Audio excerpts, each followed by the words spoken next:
Hello guys, welcome to another video in my channel. अभी हम जिस मैच के बारे में बात करने वाले हैं वो है कल होने जाने वाला वुमेन सुपर स्मैश का मैच, जो कि होने जा रहा है कैंटरबरी वुमेन और नॉर्थर्न डिस्ट्रिक्ट वुमेन के बीच में। तो ये मैच जो है होने जा रहा है हेगली ओवल क्राइस्ट चर्च में, जो कि कैंटरबरी वुमेन का होम ग्राउंड है। वेदर क्लियर है, पूरा मैच होना चाहिए। अ, पिछले सीज़न की बातें छोड़ देते हैं।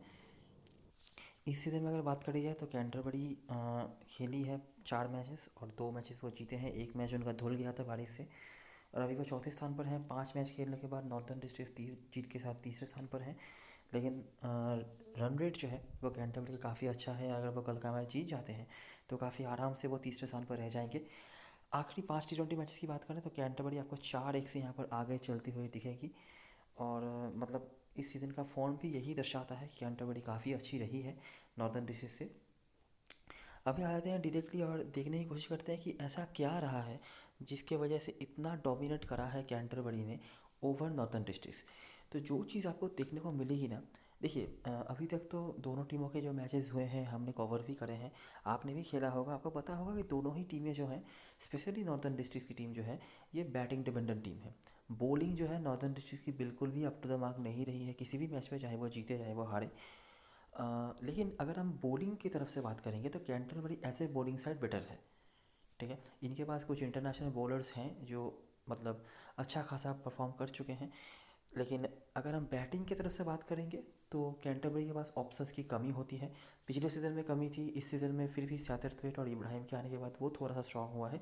तो ओवरऑल कैंटरबरी काफ़ी स्ट्रांग नज़र आ रही है, बैलेंस भी उनकी ही टीम में ज़्यादा नज़र आ रहा है।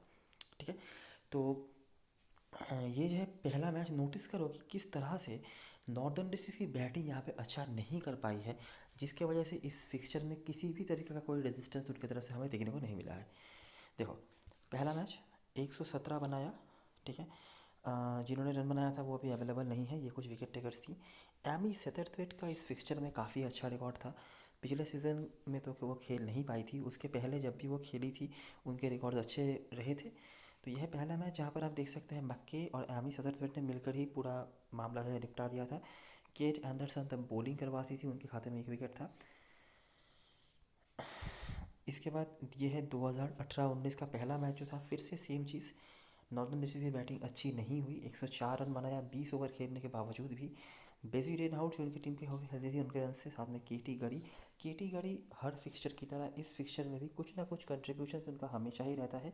लेकिन ऑफकोर्स डोमिनेटिंगली कुछ नहीं, मतलब उनका परफॉर्मेंस टीम के लिए जीत तो नहीं ला पाया है ज़्यादा। तो यहाँ पर भी वही चीज़, और फिर से देखिए मक्के और सैतरथवेट ने यहाँ पर मामला जो है निपटा दिया। एक ही विकेट गिरे जो निकाला था रिचर्डसन ने। ठीक है, तो दोनों ही मैच पर आप देख सकते हैं जो चीज़ हमने पहले ही बताई, नॉर्थर्न डिस्ट्रिक्ट की बॉलिंग वो तो अच्छी थी ही नहीं, इवन बैटिंग भी अच्छी नहीं हुई। और ऐसी भी बात नहीं है कि कैंटरबरी के बॉलरों ने बहुत बड़ा कुछ कर दिया हो, उन्होंने भी विकेट नहीं निकाला है, लेकिन रोक के रखा है और रन नहीं बनाने दिया है।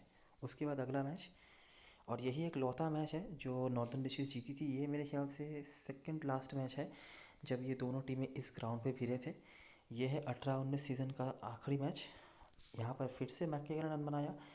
कैंटरबरी का बैटिंग यहाँ पर भी डिसेंट हुआ था। बॉलिंग फिर से आप नोटिस कर सकते हैं नॉर्थर्न डिस्ट्रिक्ट का अच्छा नहीं हुआ था। 2 विकेट यहाँ पे गिरे जब उन्होंने 20 ओवर पूरी गेंदबाजी करवाई। नॉर्दर्न डिस्ट्रिक्ट की तरफ से यहाँ पर फिर से गड़ी, लेकिन इस बार साथ में रिचर्डसन और लेदन डेविस ने भी कुछ हद तक कंट्रीब्यूट करा था, जिसकी वजह से नॉर्दर्न डिस्ट्रिक्ट ये मैच जीत पाई। बॉलिंग से भी मैक्के का परफॉर्मेंस आपको दिख जाएंगे और सलीवन। तो मैक्के ओवरऑल आपको यहाँ पर अच्छा करते हुए दिख रही हैं। ठीक है, बैटिंग से यहाँ पर 35, यहाँ पर 32 नॉट आउट, यहाँ पर भी 58 नॉट आउट, मतलब अभी तक आउट नहीं है तीनों ही मैच में, और रन उन्होंने बनाए हैं। और यहाँ पर बैटिंग बॉलिंग दोनों तरफ से उनके कॉन्ट्रीब्यूशंस थे। अभी पिछले सीज़न के दोनों मैचेस की बात करें तो यहाँ पर भी हमें कैंटरबरी का डोमिनेशन देखने को मिल जा रहा है। हालांकि तभी कैंटरबरी की बैटिंग में, जैसे मैंने पहले ही बताया, सैतरथवेट और केट इब्राहिम जैसे प्लेयर्स नहीं थे, तो थोड़ा सा बैटिंग उनका हल्का चल रहा था, लेकिन फिर भी उन्होंने उनको हरा दिया नॉर्थर्न डिस्ट्रिक्ट को। तो फिर से वही चीज़, जैसे ही पहले बैटिंग आई 125 20 ओवर खेलने के बाद 7 विकेट गिरे, जिसको लीड किया तहू सैवेज। अभी सैवेज के आने के बाद ना पूरा जो है मतलब मामला ही निपट गया है कैंटरबरी की बॉलिंग में। आपने ऊपर नोटिस करी होगी, देखिए यहाँ पर गिरे 5 विकेट, रन्स भी बन गए थे। यहाँ पर 5 विकेट गिरे, भले ही रन्स नहीं बनने दिए थे बॉलरों ने। यहाँ पर 6 विकेट, रन्स नहीं बनने दिए थे, लेकिन विकेट्स जो है नहीं निकल रहे थे। लेकिन सैवेज के आने के बाद देखिए क्या हो रहा है। 7 विकेट गिरा, जो कि पिछले 3 मैचेस में नहीं गिरा था। 125 रन रन बना था हैलिडे, और नीचे से बाउचर ने। हैलिडे तब नीचे खेलती थी, मतलब ओपनिंग नहीं करने आती थी, याद रखना। ताहू सैवेज और सुलिवन के विकेट से मैक्के ने यहाँ पर भी रन बनाया। मतलब मैक्के के रन्स तो नहीं रुक रहे हैं। तो आखिरी जो 2 मैच हुए हैं इस ग्राउंड पे, दोनों ही मैच में आपको मैक्के के रन्स देखने को मिले हैं। इसके सिवाय और कोई कॉमन परफॉर्मेंस, अच्छा सुलिवन है, ये कॉमन परफॉर्मर है जिन्होंने कुछ हद तक परफॉर्म करा हुआ है। तो यहाँ पर कैंटरबरी ने नीचे से करा था। और उसके बाद आखिरी मैच जो हुआ था इन दोनों टीमों के बीच में, यहाँ पर नॉर्दर्न डिस्ट्रिक्ट 110 पर निपट गई थी, ठीक है। केटी गढ़ी और नीचे से ओलिविया लॉब जो इनके कीपर हैं, इन्होंने कुछ कंट्रीब्यूशंस करे थे, तब जाके रन बना था। तो आप नोटिस करेंगे कि पहले के 3 मैचों में 5-6 करके विकेट गिर रहे थे, रन शायद नहीं बने। एक मैच में हारना भी पड़ा था कैंटरबरी को, लेकिन आखिरी 2 मैच में जैसे ही जसिंटा सैवेज आ गई ना, मतलब उनके आने के बाद क्या हुआ देखिए, यहाँ पर उन्होंने 3 विकेट निकाला, तहू के भी 2-3 विकेट थे। तो वहाँ पर 7 विकेट गिरे और यहाँ पर 10 विकेट, ठीक है। लीड किया मैक्के ने ही फिर से, साथ में सिमॉन्स। और बैटिंग से कैंटरबरी की तरफ से यहाँ पर मैक्के, ये एक लौता मैच था जहाँ पर नहीं चली थी, रन आउट वगैरह कुछ हुई थी शायद।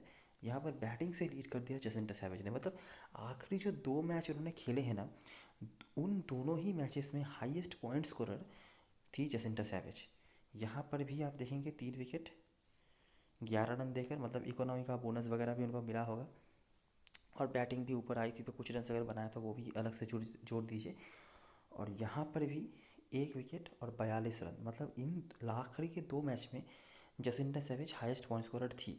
और जसिंटा सैवेज के इंक्लूशन के बाद जो, मतलब कैंटरबरी की बॉलिंग उनकी ओवरऑल अच्छी ही रही है एक मैच को छोड़कर, लेकिन जो कैंटरबरी की बॉलिंग ओपोनेंट को ऑल आउट नहीं करवा पा रही थी, वो यहाँ पर उनको ऑल आउट भी करने लग गई, ठीक है।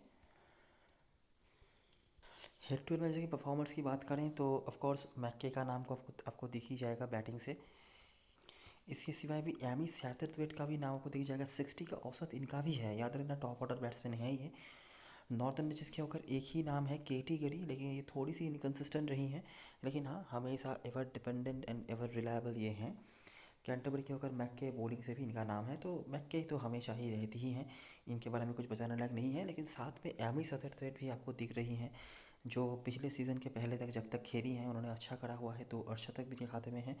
और अभी तक बॉलिंग भी उन्होंने कराई हुई है, एक दो ओवर की बॉलिंग वो करवाती हैं, विकेट भले ही नहीं मिली हुई, ठीक है।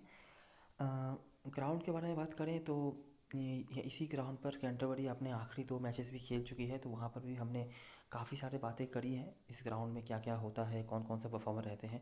तो वही है कि फ्रैंकी मैक के फिर से, साथ में जसिंटा सैवेज और गैबी सलिवन। जसिंटा सैवेज इंजरी के बाद जो वापस आई हैं, थोड़ा सा आउट ऑफ टच नज़र आ रही हैं, ठीक है। बॉलिंग तो अभी भी उनको 3 ओवर मिनिमम मिल रहा है, 4 ओवर भी मिल रहा है, लेकिन उस तरह का विनम नहीं दिखा पा रही हैं जिस तरह का विनम उन्होंने इंजरी से पहले दिखाया हुआ था। और बैटिंग में भी जितने मौके उनको मिले हैं खास कुछ कर नहीं पाई हैं। लेकिन रिसेंटली इसी टीम के अगेंस्ट में कैंटरबरी खेली थी 50 ओवर टूर्नामेंट में, मतलब इन दोनों टीमों का मैच हुआ था। उन मैचेस का अगर मैं आपको थोड़ा सा समरी करवा दूँ, दोनों ही मैचेस कैंटरबरी जीती थी, ठीक है। दोनों ही मैचेस में एक बॉलिंग डोमिनेशन हमें देखने को मिला था। जसिंटा सैवेज ने एक मैच में 6 विकेट भी निकाला हुआ था। बैटिंग से नैट कॉक्स थी जिन्होंने कंसिस्टेंटली कुछ रन्स बनाए थे।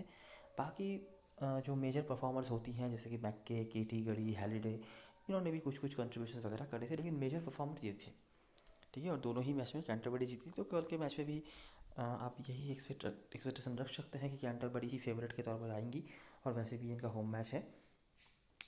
ग्राउंड में वही चीज़ें हैं, मतलब जो परफॉर्मर्स आपने देखे हैं उनमें से ही आपको जो है नाम वगैरह दिख जाएगा। मैक्के यहाँ पे बॉलिंग से बहुत ज़्यादा कुछ नहीं करती थी, लेकिन कंसिस्टेंट विकेट टेकर रही थी। लेकिन आखिरी मैच पर उन्होंने 4 विकेट, सेकंड लास्ट मैच में, माफ़ करना, सेकंड लास्ट मैच में सेंट्रल डिस्ट्रिक्ट के अगेंस्ट उन्होंने 4 विकेट निकाला हुआ है। उसके बाद उनका एवरेज और मतलब फिगर जो है ये काफ़ी अच्छा नज़र आ रहा है। तो अगर आप नोटिस करेंगे तो आपको वही जो है नाम दिख जाएंगे। इसके सिवा एक आध मैच में कोई एक आध अलग हटके हो भी सकते हैं, बाकी बहुत खास कुछ यहाँ पे नहीं है बताने लायक। जसिंटा सैवेज का इस ग्राउंड में भी काफ़ी अच्छा रिकॉर्ड रहता है, चाहे वो 50 ओवर टूर्नामेंट की बात हो या फिर 20 ओवर टूर्नामेंट का, लेकिन अभी भी उस तरह के टच में नज़र नहीं आ रही हैं इंजरी के बाद, वापस आने के बाद। आखिरी जो मैच हुआ था ऑकलैंड के अगेंस्ट में, टीम जो है हार गई थी, लेकिन यहाँ पर भी हमें मैक्के सैवेज का कुछ कुछ परफॉर्मेंस देखने को मिला था बैटिंग से सैथरथवेट। और इब्राहिम, केट इब्राहिम को अभी भी लोग जो है थोड़ा सा अंडर एस्टिमेट कर रहे हैं, लेकिन याद रखना ये है नॉर्दर्न डिस्ट्रिक्ट की टीम। अच्छा, रिकॉर्ड्स वगैरह क्या क्या है हेड टू हेड में ग्राउंड में, आई होप आपने वो नोटिस कर लिया होगा। अभी मैं अगर आपको थोड़ा सा कॉमन सेंस की बात बताऊं, तो देखिए नॉर्दर्न डिस्ट्रिक्ट की बॉलिंग बिल्कुल भी अप टू द मार्क नहीं चल रही है, ठीक है। डेथ ओवर्स में फिर भी लेडन डेविस जो थी उन्होंने विकेट्स वगैरह निकाले होंगे, लेकिन उस तरह से अच्छा नहीं चल रहा है उनकी बॉलिंग।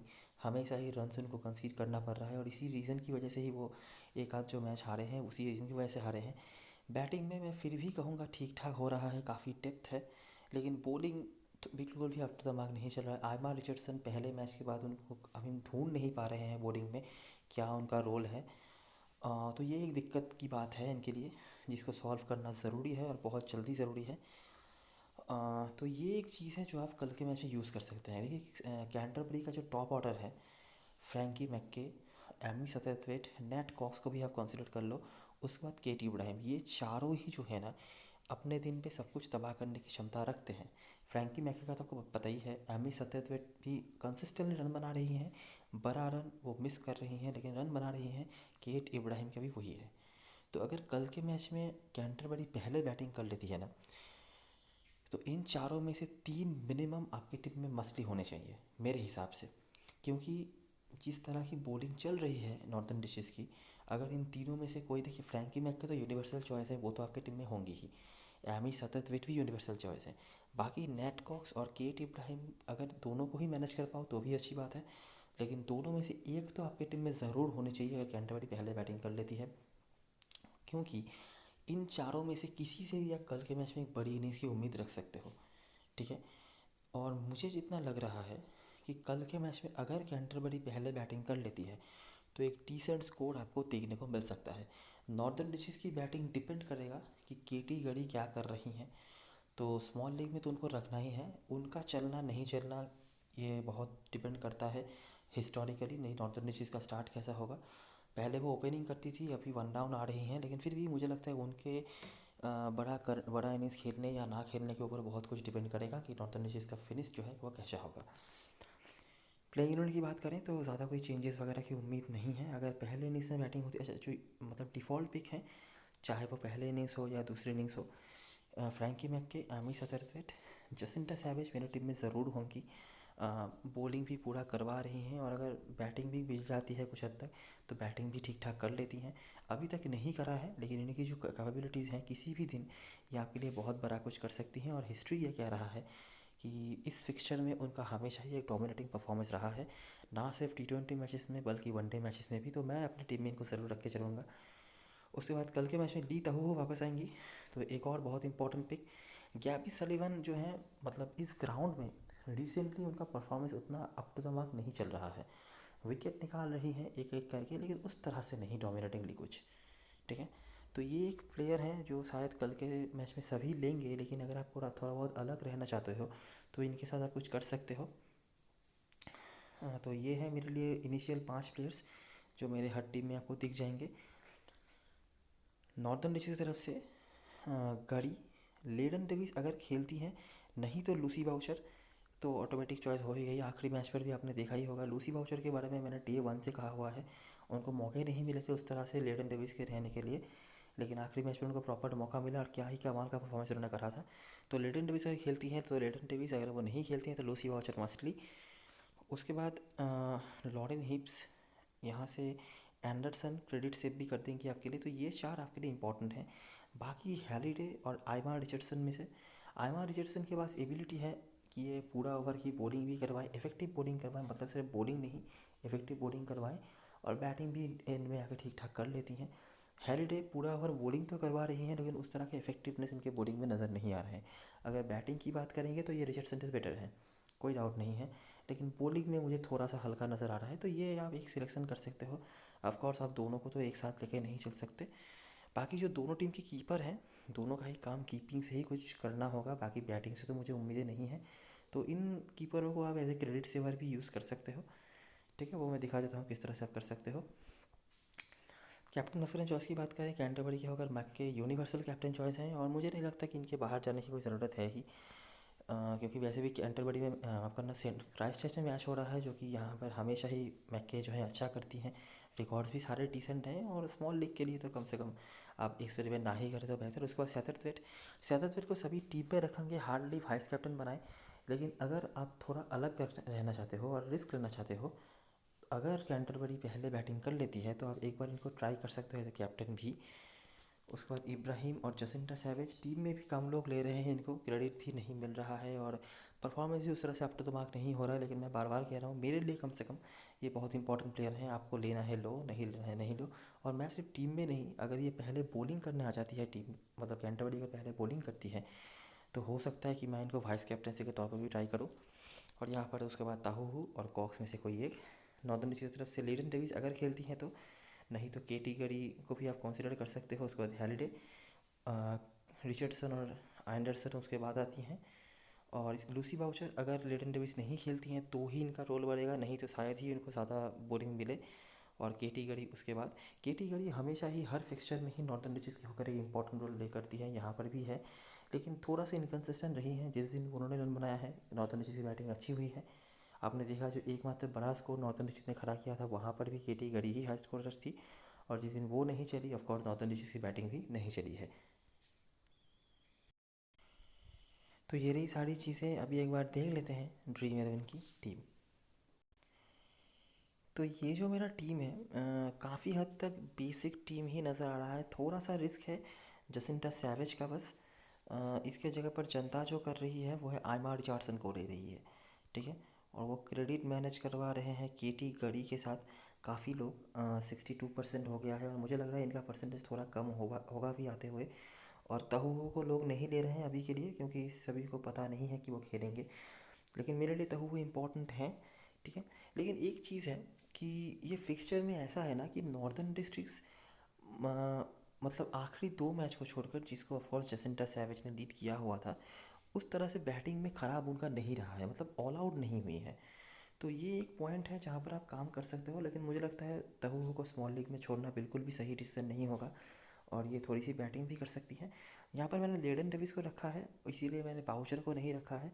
अगर बाउचर खेलती हैं और लेडन डेविस नहीं खेलती हैं, तो नैन्सी पटेल की जगह पर किसी और बॉलर को ले लेना, लॉरेन हीप्स या जो भी हो, और यहाँ पर बाउचर को ऐड कर लेना। क्योंकि अगर लेडन डेविस नहीं खेलेंगी ना, तो बाउचर का रोल आएगा, और ये थोड़ी सी बैटिंग भी कर सकती हैं बाउचर, याद रखना, ठीक है। बाकी मोटा मोटा ऐसा ही टीम होना चाहिए। अगर कैंटरबरी पहले बैटिंग कर लेती है तो मैं शायद कहीं से क्रेडिट मैनेज करके केट इब्राहिम को भी ले लूँगा, ठीक है। हो सकता है कि मैं थोड़ा रिस्क ले लूँ ली ताहू को ड्रॉप करने का। यहाँ पर कीपर जो है, पिछले मैच में इवाट खेली थी, तो इनको भी मैं ले सकता हूँ 0.5 कम क्रेडिट लेके, क्योंकि देखिए दोनों ही कीपर का कुछ खास रोल होने वाला नहीं है, कीपिंग से ही पॉइंट देंगी बस। तो यही है। कैप्टन वाइस कैप्टन चॉइस की बात करें तो मैक ऑफ कोर्स, इसके अलावा कोई ऑप्शन भी नहीं है आपके पास। काफ़ी लोग हैरिडे के साथ जा सकते हैं, तो ये एक सेफ ऑप्शन है। अगर आपको रिस्क लेना है तो मैक सैवेज अगर बॉलिंग फर्स्ट कर रही है कैंटरबरी, रिस्क होगा क्योंकि थोड़ी सी आउट ऑफ टच नज़र आ रही हैं। और एमी सदरथवेट हर मैच पे स्टार्ट ले रही हैं, 20-30 रन करके बना रही हैं, लेकिन बड़ी इनिंग्स अभी भी ड्यू है। और ये 2 ओवर की बॉलिंग भी मतलब कंपलसरी करवा रही हैं। विकेट भले ही नहीं मिली है, लेकिन अगर एक विकेट कहीं से मिल गया, कभी भी मिल गया, और ये 30-35 रन अगर 40-50 रन में तब्दील हो गया, तो आपके लिए जैकपॉट बना के ला सकती हैं। ये रिकॉर्ड्स आपने देख ही लिए कि हिट में धमाकेदार है, ठीक है। तो ये रही सारी चीज़ें और सारी एनालिसिस। अगर आपको अच्छा लगा हो तो लाइक ज़रूर करना, सब्सक्राइब करना चैनल को, और टेलीग्राम चैनल पे ज़रूर ज्वाइन हो जाना अगर आपको लास्ट मंथ पे सारी अपडेट्स वगैरह चाहिए तो। तब तक के लिए best of luck for this match and goodbye for now.